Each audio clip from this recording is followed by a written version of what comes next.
Hi guys, quick chika bago ko ituloy itong pagsasaing ng bigas. Mahal na po mga bilihin. And kababalik lang namin. So, nasa isang exposure training ako ngayon as AO. Ngayon, dito ko na-realize, dito sa session na to, ngayong araw, kasi alas 4 ng hapon, andun kami sa area niya. Sa bahay ng isang miyembro. And hanggang mag-aalas 8. And time check 8:49 na ngayon. So from that, ilang oras kami naghintay doon para lang masingil ang long overdue. So dito may lesson ako na bilang AO yung tatahakin trabaho soon. Grabe, it's mentally draining. Like, hindi ko alam kung tama bang sabihin ko to as a trainee. Pero, na-observe ko lang.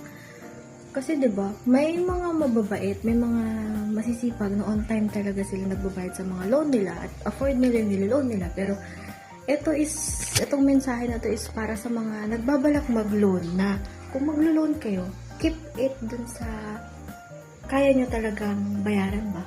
Kasi grabe, ilang months, weeks, overdue na yun eh. So, like, alam niyo yun, sana ilimit natin yung mga niloloan, inuutang natin, sa kaya ng kapabilidad natin. So, yeah. Sa mga nagbabalak mag-loan dyan, reminder lang po, kung maglo-loan po tayo, or uutang tayo, or kung ano man na utang, dun tayo mag-stick sa kaya natin bayaran. Huwag tayong sumobra sa kapabilidad kasi kayo din mahihirapan eh. Like, kanina, dun sa exposure training, hindi ko alam kung dapat kong sabihin to bilang isang training, pero dun sa exposure na naranasan ko kanina, grabe. Na-stress yung AO, pati yung nangutang, yung member na matatawag. So like, dapat tayo maging responsible. Hindi ko na alam kung ano sinasabi ko, pero sana gets niyo yung gusto kong i-relay na message. Pero yun, wala lang. Naawa lang ako kanina eh.